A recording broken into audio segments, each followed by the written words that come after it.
So in this video, we're going to review how to do some ascending, descending paddles. We feel like your paddle work is going to be very important to really build the proper technique and upper body in these short backyard pools. So our first paddle is the touch paddle. We have 3 different sizes. This is our extra large color. So for that, for most all our paddles, you're going to put your ring finger under the strap and your middle finger, your middle finger under the strap, your ring finger on the other side. You're not going to put both fingers under the strap, not like that. That will typically be too tight. And you're not going to put it pointer finger and middle finger like most people want to do. See how off-centered that is? That's natural because other paddles do that. Our paddle is made to be centered on your hand naturally. There's no left and right. So that's how you hold the touch paddles, and then our displacement paddles, which in this case is the Brute. We also have a Precision and a Brute Large.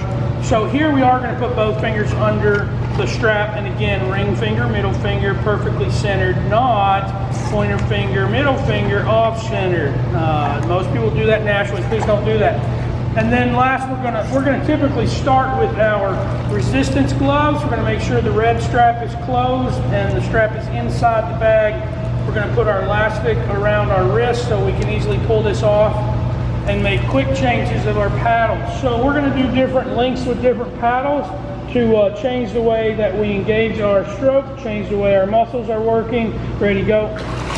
So she might do 100, 200 equivalent laps with paddle A, B, and C. She may do some barehanded.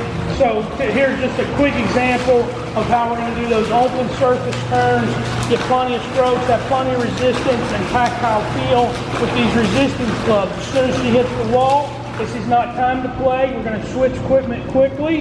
You want 15-second rest, so we need 15-second gear changes. Have your paddles ready, know what you're doing, and don't think it's a 30-minute discussion time. Quick switch to our touch paddles. Might swim another 100, 200, whatever. With this, might do different strokes, might do different things. And then oftentimes we're going to finish with what may not be obvious, but that's our displacement paddles, like these Brute paddles.